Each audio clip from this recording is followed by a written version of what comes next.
मीबु अवाबा पीरिबि आइने अदुबु आइगिसु लेइरे कना खंगदबा वारी कया ओइनिंगना ओइखिबा नते आइना फत्तबि पामदे आइसु थमोइ पांदबि मिंथो नंगना खल्लिबा लोइनमक चुमगनि हाइबा लेइते हंदुना येंगलंब्रा नुमित्तुदा आइगे सक्तम अदो उखिब्रा सिंथाखिबा आइगे मितलु पिरांग नंगना पाउखोंगनि चल्लिबा आइना नफमदा नंगना फोंगबा ngamlaba फोंजरो ngamdraba आइगे अरोइबा मिकुप अदुदा फोंगलमगे आइना आइगे पुनसिगे पाउखोंग असे सिल्की तुमिना मपी सिंथा ममागी फोटो अदो कोंदुना कपले इमा नंगना थांगलबा खोंथांग अदुना ngasidi आइबुसु लुखा कोम असिदा चिंथाबिरे लमचट कामबि मिंथोगिबना नंगनाति आइबु हुंतोकलमि अदुगा ngasiना आइना पोंदा योकपा चिका अमगुम इनिंग तंबा फंगदा वादा लेली ngasi 12 की सेशन होबा नुमितने याइफरिंबा अमदि हेंथोइसना स्कूल चटकदबा ओइबना कन्ना लोइसिनबा लाकनरे हेंथोइसना ना याइफा नंगा साइडे गेदौरगे ngaइखोमदा सिगी ड्रामा समता लोइसिन खिगेबा पुंगसे तारे हाइबने सोनोरे नंबो अस होय होय लोइसलगे आई मखादा कई कइनो ममागी मतेंग पांगुगे कुमो को थुना असी हाइरमदुने हेंथोइसना मखादा कुमलकले किचन दा सिंथानु लेरमे हेंथोइसना ना ममा केके वाटलिगे कैसु वाट्रेदा इचादी लोइसनबगा लोइरबो लोइरे ममा एखोइ थोइबिदी लोइसिलहौरिबने हो फरे अदोरदि अदो इमासे खोथादोकपा याद्रे सोमदा नंगने नबुंगी चानबसे अंगता पिरुजोजो हाय ममा असी हाइदुना चानबसिंगदु पाइरगा मथक्ता कारकले आई सोबा कोक से पूरा गधा एक चूरदना करम्ब रूम ओइदोइनो सु खंगदे हंगसोंगते होइदा कोइथि थिरा लोर सुम लाकपदा उरे सेकेंड फ्लोर गी मनिंग थंगबा रूम अदुदा लाइरिक पाबगी मखोल तारिदो हेंथोइसना रूम अदुगे थोंजिंदा लेपगा नोक तवे याइपुबना जंगो हेंथोइसना वाखलदना पूरा ऑफिसर गी टाइपनिने खुकाक फाउदे फुनिंगी लाइमा याइपुबा केमता चेक मोक लाउदबदुदा ओंथोरकपने उरे नुपी मचा अमा लेपलमलिबदो कनानो खन्ना तुमिन्ना मुन्ने येंगे हेंथोइसना मंगोंदा येंगसिलकपदुदा हाइनद्रदुना फटफट मनाक्ता चंगसिले अदुगा माना पुरकलिबा चानबसिंगदो टेबलदा फट थनमलगा ममाना से पीरु चोना हारकपा अदुइ लाकपने ओ अदो नंग कनानो आई याइफागी ममानबीने ओ अदो वागा मखा ताबा ngairamde फेट हाइदोक्तुना चटख्रे याइपुबना ए शिशु सेंबांगनिना असी हाइदुना नोकलगा लेहवे रूम अदुदगी थोरकलगा सोरदो चनिंग ताना हंतोए अस कइनो जगिदोबा सकतो याम लिंबा मालगा बेट सकता ताबा मा यावरिसिना करी नोइबेमा ngawrबना तोंदा स्वाइदा कनालुमिनो याइफाना मनिंगदगी हाइरकपने हेंथोइसना दो खंगलदुना इमा कइनो मनिंगदगी ना खोनावादा हंदा तुमिना लागा खंगलिसिबो कई जागे ngauसिनैनो बेमा याम वारेना कई जानरिगे माना मंगै मंगजरगा कुमसिलाओ होय असी हाइदुना अनिदु कुमलकले याइफाने हेक्ता खंगलाउ लावे हो पलेम चाक लुइद्रबो चारगे अस कइनो कनाना दु कना लाउनगे नियुमसिदा खंगदे ऐसे सुम लाउनिंगदबने मया इहि हिगतलगा हाइरकपने चाखुमदगी ममाना लाउरे लोइरे चारो लाओ नोयनी अनिदु चंगलक्तुना चाखरा चारे लोइरगा याइफदी थौसादा थोखरे हेंथोइसना चारंबगी कोलिकदु लोइसिनगे तवे यारेने ममा लोइसिलगेसे नंग स्कूल चतोइदो चतलुर अमसे ngairamani ममा यानीदा अदुम लोइसिलमगे यारी वानी नंगबो ममा तौरगे ममा नंगमद्रकांदने इचागी मतेंग अमुक लौदोइने हाय ममा अदुदी आई अमुक चतलुखिगे फजना चतलुको यारे नोई अनी स्वाइदने ड्रामागी सिन नमिबो के थाना लेरमिसिबो थोसिलो होये असी हाइदुना अनीदु वाथिंगा ngang चटख्रे सिंथानो अनीदुना चटखिबदो येंगजहवे याइपुबा कॉफी थकना थोंगनाउदुदा येंगथोरकपने उरे मचनुपीगा नुपी मचा मसम सांगबे अमगना स्कूल बस ngaiba thokibado याइपुबा मदु उरदुना निंगसिंगलकले माबु तत्तना ओतलिबा थौदोक अमा ꯅꯤꯡꯁꯤꯡꯂꯣꯏꯒꯦ ꯈꯟꯕ ꯊꯧꯗꯣꯛ ꯑꯗꯨ ꯉꯁꯤ ꯅꯧꯍꯧꯅꯅ ꯑꯃꯨꯛ ꯅꯤꯡꯁꯤꯡꯂꯛꯏ꯫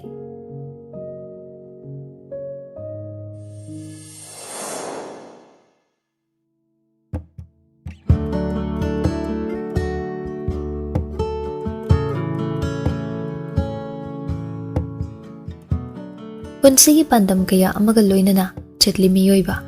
ꯂꯥꯛꯂꯤ ꯁꯥꯇ꯭ꯔ ꯁꯥꯇ꯭ꯔꯤ ꯀꯌꯥ ꯑꯃꯁꯨ ꯃꯈꯣꯏꯒꯤ ꯄꯥꯟꯗꯝ ꯑꯗꯨꯒꯤꯗꯃꯛ ꯃꯈꯣꯏꯒꯤ ꯃꯔꯛꯇ ꯌꯥꯏꯄꯨꯕ ꯑꯃꯗꯤ ꯔꯣꯅꯥꯜꯁꯨ ꯌꯥꯎꯔꯤ꯫ ꯌꯥꯏꯄꯨꯕꯅ ꯔꯣꯅꯥꯜ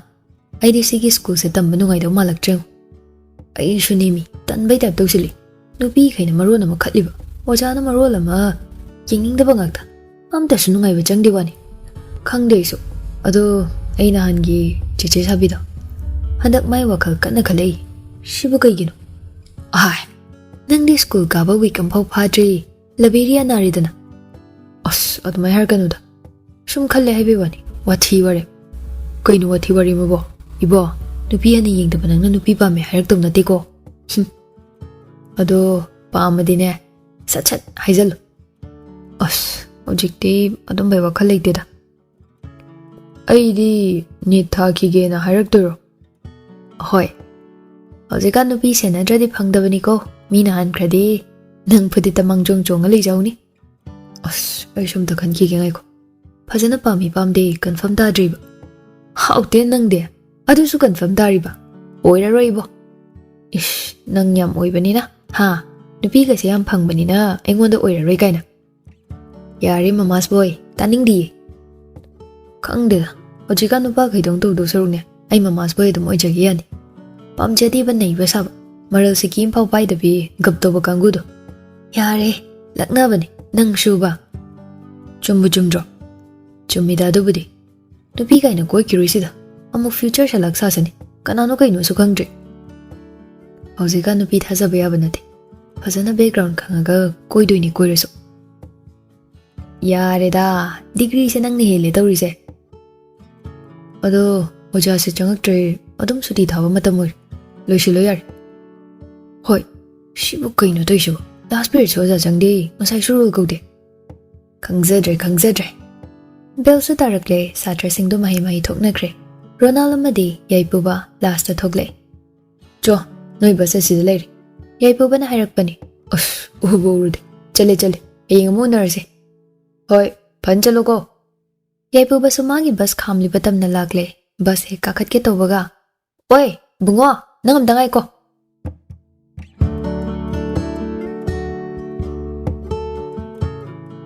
ꯈꯣꯟꯗꯥꯗꯨꯗ ꯌꯥꯏꯄꯨꯕ ꯑꯣꯟꯊꯣꯔꯛꯑꯦ ꯑꯗꯨꯕꯨ ꯂꯦꯞꯂꯝꯂꯤꯕ ꯅꯨꯄꯤꯗꯨ ꯎꯕꯗ ꯈꯨꯝꯒꯦ ꯇꯧꯔꯝꯕ ꯃꯆꯤꯟꯗꯨ ꯆꯞ ꯂꯦꯞꯈ꯭ꯔꯦ꯫ ꯁꯤꯜꯀꯤꯅ ꯅꯪꯅꯦ ꯍꯥꯏꯁꯦ? ꯑꯣ ꯀꯩ ꯍꯥꯏꯒꯦ ꯆꯦ? ꯑꯗꯨꯕꯨꯔꯣ ꯅꯪꯅꯦ ꯅꯣꯏ ꯕꯁꯇ ꯇꯣꯡꯕ ꯊꯥꯅꯤꯜꯗꯣ ꯑꯗꯨꯗ ꯁꯤꯒꯤ ꯂꯦꯇꯔꯁꯦ ꯑꯝꯇ ꯄꯤꯕꯤꯌꯨꯕ꯫ ꯑꯩꯗꯤ ꯊꯥꯅꯤꯜ ꯀꯧꯕ ꯅꯨꯄꯥ ꯑꯝꯇ ꯇꯤꯟꯅꯗꯤ ꯑꯇꯣꯞꯄꯗ ꯄꯤꯍꯟꯕꯤꯔꯣ꯫ ꯍꯦ ꯑꯉꯥꯡꯅꯤ ꯀꯥꯏꯅ ꯑꯩꯅ ꯍꯥꯏꯁꯦ ꯌꯥꯗꯦ ꯅꯪ ꯅꯨꯄꯥ ꯅꯠꯇ꯭ꯔꯣ ꯀꯣꯏꯊꯤ ꯊꯤꯔ ꯄꯤꯌꯨ꯫ ꯑꯁ ꯑꯗꯣ ꯀꯅꯥꯅ ꯄꯤꯔꯛꯄꯅꯦ ꯍꯥꯏꯗꯣꯏꯅꯣ? ꯇꯝꯐꯥꯅ ꯄꯤꯔꯛꯄꯅꯦꯅ ꯍꯥꯏꯌꯣ꯫ ꯆꯦꯒꯤ ꯑꯣꯏꯗꯣꯏꯔꯣ? ꯅꯠꯇꯦ ꯏꯃꯥꯟꯅꯕꯤꯒꯤꯅꯤ꯫ ꯌꯥꯔꯣꯁꯦ ꯑꯝꯇ ꯄꯤꯕꯤꯌꯨꯀꯣ ꯑꯩꯅ ꯍꯌꯦꯡ ꯆꯣꯀ꯭ꯂꯦꯠ ꯂꯩꯕꯤꯗꯣꯏꯅꯦꯕ꯫ ꯑꯁ ꯑꯍꯤꯕ ꯑꯉꯥꯡꯒꯤ ꯇꯥꯏꯞꯇ ꯆꯣꯀ꯭ꯂꯦꯠꯅ ꯊꯦꯝꯃꯤꯕ꯫ ꯏꯁ ꯈꯨꯍꯥꯏꯒꯗꯤ ꯑꯗꯣ ꯅꯪꯒꯤ ꯃꯤꯡ ꯍꯥꯏꯔꯛꯑꯣ꯫ ꯌꯥꯏꯄꯨꯕ꯫ ꯑꯣ ꯑꯩꯒꯤꯅ ꯁꯤꯜꯀꯤ꯫ ꯈꯪꯉꯅꯤ ꯑꯩ ꯄꯤꯔꯒꯦ ꯁꯤꯒꯤ ꯂꯦꯇꯔꯁꯦ꯫ ꯍꯣꯏ ꯑꯗꯨꯗꯤ ꯁꯛ ꯐꯖꯕ ꯍꯦꯔꯣ ꯆꯦꯆꯦ ꯆꯠꯂꯒꯦꯀꯣ꯫ ꯍꯣꯏ꯫ ꯁꯤꯜꯀꯤꯗꯨ ꯏꯔꯥꯡ ꯄꯨꯕ ꯃꯤꯅꯣꯛ ꯑꯃ ꯅꯣꯛꯁꯤꯜꯂꯝꯂꯒ ꯆꯠꯈ꯭ꯔꯦ꯫ ꯌꯥꯏꯄꯨꯕ ꯇꯔꯪ ꯆꯠꯂꯒ ꯂꯩꯍꯧꯏ꯫ ꯁꯦꯁ ꯁꯤꯜꯀꯤ ꯌꯥꯗꯦꯀꯣ ꯍꯦꯛꯇ ꯑꯉꯥꯡꯁꯦ ꯅꯝꯗꯅ ꯃꯥꯅ ꯍꯥꯏꯕ ꯌꯥꯍꯜꯂꯤꯃꯤ꯫ ꯃꯃꯥꯟꯅꯕꯤ ꯑꯃꯅ ꯍꯥꯏꯔꯛꯄꯅꯤ꯫ ꯑꯁꯤ ꯑꯉꯥꯡꯁꯦ ꯑꯩꯉꯣꯟꯗ ꯅꯍꯥꯟ ꯊꯦꯡꯖꯤꯜꯂꯛꯄ ꯑꯉꯥꯡꯗꯨꯅꯤ ꯑꯩꯅꯁꯨ ꯍꯣꯞ ꯈꯔ ꯆꯥꯕ ꯑꯗꯨꯗ ꯑꯩꯅ ꯆꯥꯟꯁ ꯂꯧꯕꯅꯤꯗ꯫ ꯇꯧꯒꯗꯧꯅꯤ ꯑꯁꯤ ꯍꯥꯏꯔꯒ ꯃꯣꯏ ꯅꯨꯄꯤ ꯃꯁꯦꯜ ꯑꯣꯟꯁꯤꯟꯅꯗꯨꯅ ꯑꯃꯨꯛ ꯅꯣꯛꯃꯤꯟꯅꯩ꯫ ꯌꯥꯏꯄꯨꯕ ꯃꯥꯗꯤ ꯁꯤꯜꯀꯤꯒꯤ ꯃꯑꯣꯡꯗꯨꯅ ꯋꯥꯈꯜ ꯃꯣꯟꯗꯥ ꯅꯨꯡꯉꯥꯏꯅ ꯃꯌꯨꯝ ꯍꯜꯂꯛꯂꯦ꯫ ꯑꯁꯨꯝꯅ ꯋꯥꯈꯜꯗꯁꯨ ꯈꯟꯖꯩ ꯍꯧꯖꯤꯛꯀꯤ ꯆꯦ ꯁꯤꯜꯀꯤꯗꯣ ꯃꯁꯛꯁꯨ ꯐꯖꯩ ꯃꯕꯨꯛꯀꯁꯨ ꯐꯕ ꯃꯥꯜ ꯑꯩꯗꯤ ꯑꯍꯥꯟꯕ ꯑꯣꯏꯕꯩꯔꯥ ꯅꯨꯡꯁꯤꯒꯦ ꯇꯧꯔꯦ꯫ ꯈꯪꯗ꯭ꯔꯦꯗ ꯋꯥꯈꯜꯒꯁꯦ ꯄꯪꯅꯨꯡꯗ ꯅꯨꯡꯉꯥꯏ ꯉꯁꯥꯏꯒꯤ ꯈꯨꯅꯨꯀꯗꯣ꯫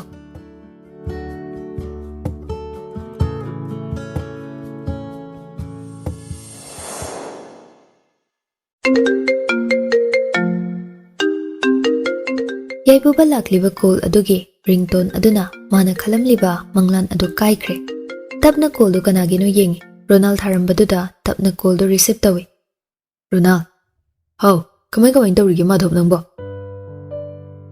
adum nungairi haibadar atai ke mai ningai lite adu nangdi kamai tawrige ai shudum nungairi oh kaigino yai nangna khanjin gano haiba thodok singdo ado kyam nungsina konduna nasaga loinar leiduba nang nasana nasa wahalaga kai nungai geba aishu khangde nahan silki do ekhoi yumda la kaigino idea isu khangde ma ubuda aishu WakhaL do control do wabani hoyaris ama boire kanamtana magi masa khangdabani aduna mama hoina su kaisu chingnaram ado nang maga thengna tana bahona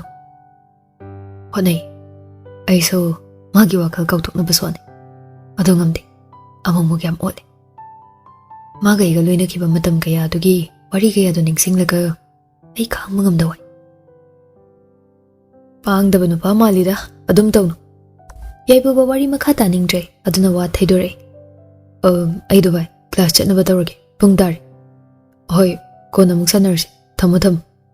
hoi kona sanarsi ko bai asi haiduna call kakre yaipubang hagdi tumin lei aduga tapna machinda asumna sole paukhongla nang nei famda chalamba natraga nangi kari pendaba phumdana thamban nangna aibu nungsiba saduna ifamda CHEINA masing thingamda khudul tamlamba aina wana leibasi uraga nang harauna nopra aina numituda nupa nattaba magum mayam mangda pita duna kapkibaduda nangna de aibu yengduna kalak pen kibrana thamoiduda natraga aina lamba phangdaba aina uba ngamdaba awa CHEINA khangduna nangshu leibra aina waba sigum nangshu wabra thamoi pandabi mingthol pige khanbani adubu chanade aina aigi thamoi sina tatana hai karigi nang neifamda sukwaba CHEINA si biramduna chatkibano machabu kawge lakpa mamado machagi matawdo ure tapna changsele imagi yai mama makhon tabada yaipuba mapi taithokre aduga tapna onthore kaigino nangna handak marak nungsuk nungjanari sibo imada walot pro nangbo lode daima ai kashu tawde WakhaL khra khanjinba khaktang kashu tawdi nasagi khaluko imagi khalu arimbada mamal leiba nangi punsi ado nasana mangan ye khangan hoima phari law chak chana ba dawrasi hoila age asi haiduna mama macha ani do makhada kumtharakle yaipuba tapna dining chair ama chingthoklaga famthai aduga mamana simlamba chakluk ado chaba hawi ima hoide ima dine nei babangla aga jage ado nang coaching chatoini aduna ne phajana chatho hoi asi haiduna wa makhata da tumin chakre sinthano mitlu da pirang chenduna machabu nungsini yengjai ningsinglai machana matamda da oikiba phibamdo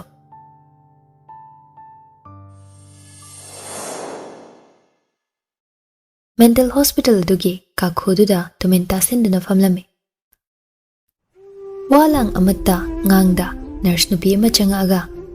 yaibuba tabro yaibuba tai haibagum yengkhale nang dunga si check up dai aduna doctor room da chalasila yaipuba tapna hogatlaga thorakle nurse aduwa makha tare nangi mama sune la aga le horabani imala khobra hoila awe maksalaba kuchu comment thoktraba maithong adudagi wana minok amakhak tamlai aduga mapanda thore adubu hek thoklakpaga ure mama le pambado leithorakpada urure uningdaba saktamdo mabo thina sira sanu matagum phokiba saktam ado khanghauda kanna laure hey nang ai ko nang ina hatkani nang ai ko nupa da no cream high cream naraga chatkre sinthanu machagi manakta changsin ge tawbaga khanghaude yaipuba mayam changduna fakre aduga phuba cheiba horakle machagi adugu mamataw adu una khamba ngamda mamitta mitlu pirang sinthai yengje yaipuba lawba lepte aibu thado aibu phagano kaigino noina ifarise ai angawba minati aibu thado ai maga wari sanaki aigi chemcha pokibada manani aibu puramba su manani ai mangoda kim tawr adubu aigi chemacha piu hairuge ai ma yaudana leiba ngamoi ima se ai mongda thado alo ima please ꯑꯩ ꯆꯦ ꯃꯆꯥꯅ ꯉꯥꯏꯔꯝꯃꯅꯤꯕ ꯑꯩ ꯊꯥꯗꯣꯛꯈꯜꯂꯣꯕ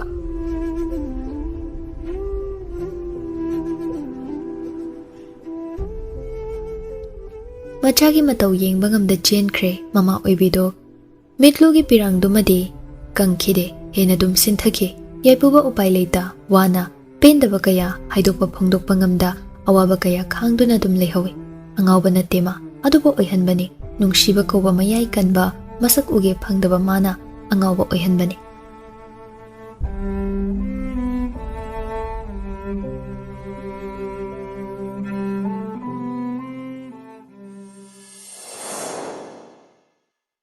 ꯃꯃꯥꯅ ꯃꯉꯣꯟꯗ ꯃꯨꯟꯅ ꯌꯦꯡꯗꯨꯅ ꯂꯩꯔꯝꯕ ꯑꯗꯨꯗ ꯌꯥꯏꯄꯨꯕꯅ ꯎꯔꯗꯨꯅ ꯍꯪꯂꯛꯏ